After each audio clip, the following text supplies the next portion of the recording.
Hey, it's your friend Choice CJ here, and this is my Week 2 team builder for the UBL, the Ultimate Battle League, Season number 2, and our opponent this week is Serene Grace, coach of the Chicago Shaymin-Sky. And so, I don't really know Sarah too well. Wasn't too familiar with her coming into the season, but we had a good time hanging out on the draft stream. She had some good insight and was pretty funny. So it was nice to get to know her a little bit. And I'm excited to face her for that reason. And I'm also excited to face her, of course, because her team is pretty spooky. Let's go ahead and run it down. So she does have Hawlucha, Cryogonal, Mega Charizard X, Heracross, Cresselia, Xurkitree, Tapu Bulu, Exploud, Empoleon, Muck, and Ditto. And so you got that classic Tapu Lucha core, which is definitely potentially scary. I'm a little bit more scared of Bulu than I am of Hawlucha, if I'm being honest. Especially with the team of 6 that I've brought, I think I'm kind of vulnerable to like a Scarf Bulu. So I'm going to have to be very mindful of that. If Bulu does come, I'm going to have to preserve my Heatran extremely well. Heracross is potentially scary if it's like Scarf with close combat, because I don't have a great way of dealing with that. I have 4 fighting weaknesses on my team, and I don't want to get too nuked by that. What else is annoying? Obviously Zard is scary, but I think setup on her end I'm pretty well equipped to deal with, because I do have Quagsire on the squad this week. And, things like Xurkitree are definitely annoying, but they're not quite as scary due to the fact that she has Fight Z as her Z Crystal, and not something like Psychic Z or Electrium Z, or even like Waterium. Like, the Psychic and the Waterium obviously give Xurkitree the ability to get a +1 speed boost with moves like Hypnosis and also Rain Dance. But luckily, we're not going to be fighting against either of those Z Crystals this week. My strategy is pretty straightforward. As you can see, I'm bringing all 3 of my normal types. And so hopefully offensively I can just use 2 of those normal types to wear down her team, especially Cresselia. Like, Cresselia is sort of the best switch in that she's got to the normal types. And then whichever one is remaining, hopefully Heliolisk or Lopunny can just sort of clean up the game from there. Diggersby is not as fast, so it won't necessarily be as good of a cleaner, but it's going to be one hell of a breaker. Because the really nice thing is that her steel type is, obviously is Empoleon, and it doesn't really deal well with the secondary stabs of all of my normal types. They all hit Empoleon super effectively, and it puts Empoleon in a really tough position. Like, what barrier are you going to run on Empoleon to potentially take out one of these Mons? You can't run Wakanberry and Shukaberry and Choppleberry. So Empoleon, if it comes, is just going to get straight up destroyed, which is pretty exciting. And, like, offensively, it can't even really hurt, like, Heliolisk, because Heliolisk has Dry Skin, and it resists the other stab, being a Flash Cannon. So, honestly, if Empoleon comes in, that's a free opportunity for me to go into Heliolisk. And then, like, it's going to be threatened out because of my electric coverage, but then I could just click Hyper Voice twice and pretty much collect a kill. So that's pretty nice. So let's not talk about the hypotheticals, let's actually talk about the Mons that we have here. So we do have a Specs Heliolisk with enough speed for Cryogonal, and it's got dual double stab, I guess you could say. So Full Switch, Thunderbolt, Hyper Voice, Hyper Beam. And so Hyper Voice is just so spammable versus her team. It's really, really nice. And then the fact that she doesn't have a ground type also makes Volt Switch incredibly free. So if she wants to switch in Cress or Tapu Bulu or something like that on a potential electric move, I can then just pivot out and go into whatever I need to in order to deal with that. Like, if she wants to bring in Bulu, I'll go right into Heatran, etc., etc. If she goes straight into Cress, I'll probably go into Necrozma. The last move slot, I guess I could have put something like Hidden Power Poison to nuke that Bulu if I need. But I kind of liked Hyper Beam just because, 1, it's pretty heat, and 2, just having the ability to nuke something like a bulk up Tapu Bulu or like a non-Calm Mind boosting Cresselia. This would be really nice. It's going to one-shot something on the team unless it's like a Cresselia. Like, a Philly Fist F Cresselia does take it still. It takes like 60 to 70. I would say, based on the calcs that I did before. But otherwise, it just collects a kill on something, which is pretty awesome. So yeah, pretty straightforward set. It's just so good because there are no ground types, and the one one normal resist that she has is not good versus Heliolus because it doesn't deal with the secondary stab. So that's really nice for us. So then to pair up with Heliolus, like we said, we have a wall-breaking Diggersby with Choice Band. Pretty standard move set for the most part. We're actually not packing EQ this week because EQ is kind of not needed. I was kind of explaining, if she wants to bring Empoleon versus me, versus my Diggersby, then great. It's not really a switch into Diggersby, but I guess it could be. But I have so many other ways to pressure Empoleon, I'm really not worried about it. So I decided I would drop EQ for Gunk Shot just so we could one-shot Tapu Bulu if we needed to. Because Tapu Bulu, like I said, very scary. That's for sure. And we do have enough speed for Bulu with this set.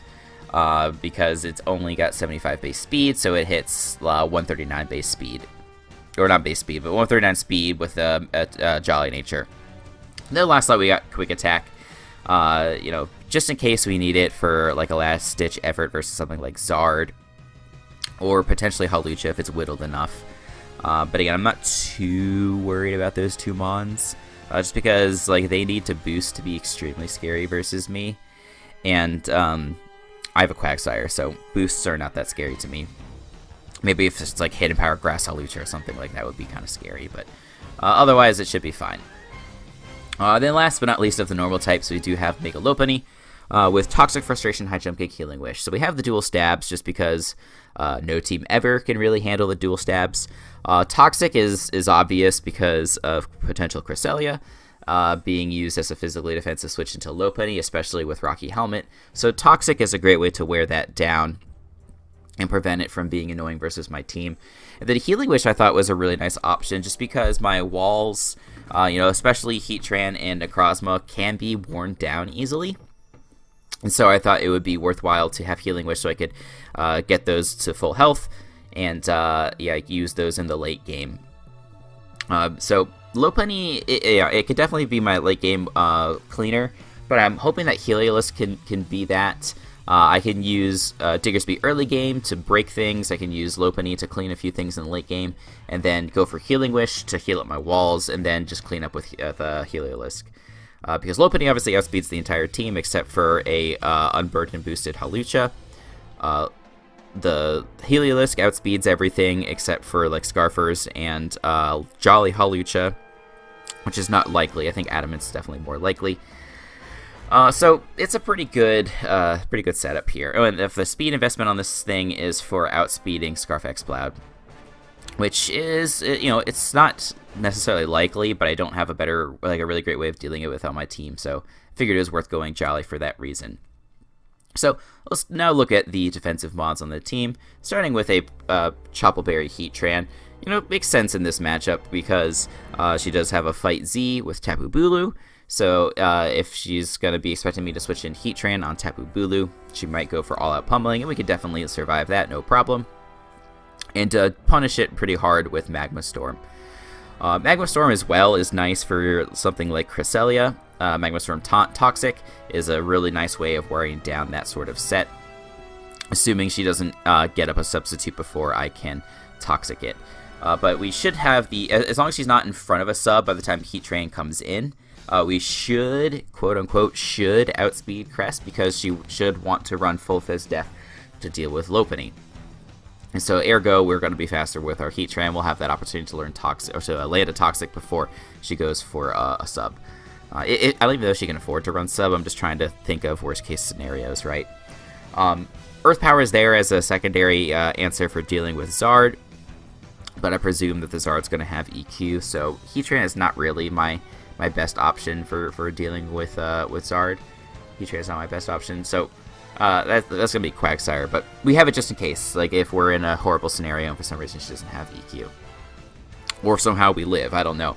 We don't have a lot of defense investment. We do have enough speed for Bulu on here, just like we do with Diggersby, so that pretty much wraps up the Heatran set. Yeah, if the Bulu is there, I'd need to be super conservative with my Heatran. I can't really be switching it in willy-nilly on things like Cress and stuff like that.